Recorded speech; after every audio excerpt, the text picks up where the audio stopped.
Lighthouse Camp for the Blind in Waretown, New Jersey, pumped my adrenaline from the moment I arrived. The camp was set up for ease of access. Campers were guided from building to building by ropes and along a quarter-mile boardwalk. I quickly broke down the pecking order with kids who had the highest partial vision holding rank over the totally blind kids. In no time, we referred to ourselves as either partials or blinks to describe our levels of visual acuity. At Lighthouse Camp, my visual impairment was not a deficit.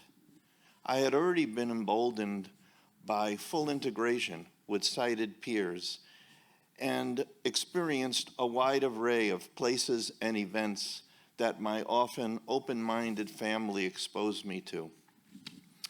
As the summer rolled along, my attention turned to the opposite sex. Some of the African American girls seemed fast and would openly talk about sex. The Puerto Rican girls were soft-spoken and demure. Two friends, Lily and Alice, were always together and alike, except, as our sighted counselors were quick to describe, Alice was round and squat, and Lily was shapely with waist-length black hair. Lily's voice rang out with mischievous banter. She would hear me coming along and tease me by singing sweetly, "I want to be Bobby's girl," a song that was on the top 10 on the pop charts. "Ay, pendejo," she would exclaim. Alice would respond in rapid-fire Spanish jingo lingo. "What are you girls saying?" I asked them with a smile in my voice, enchanted by their giggles, but knowing full well that Lily in Spanish slang had just called me an asshole. Lily and Alice seemed to have some days when their self-consciousness got the better of them. They would slink down the boardwalk to the beach during group swim in light summer dresses instead of bathing suits.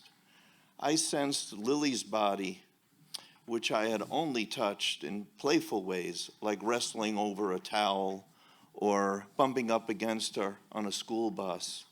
On one of those dog days of summer, Lily and Alice came down to the beach.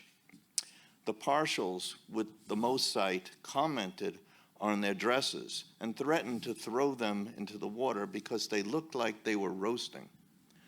Gus from my bunk whispered, "Maybe we'll all throw in Lily, but Alice would take a football team to lift." Gus's encouragement and Tyrone's eagerness enticed me to join in.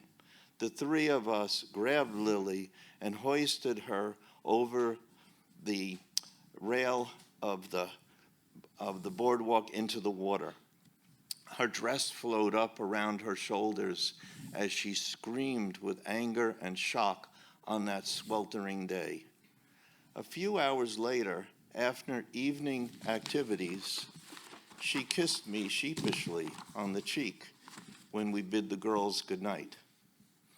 I stayed up into the early morning hours with my mind racing, making plans for our life together. As I flipped stations on my Sinclair transistor radio, I landed on the Carpenters song that went, "On the day that you were born, the angels got together and decided to create a dream come true." I imagined those lyrics were written for Lily. I was delirious with anticipation of spending time with her. My thoughts raced round and round, tiring my mind to join my body, and I eventually fell asleep.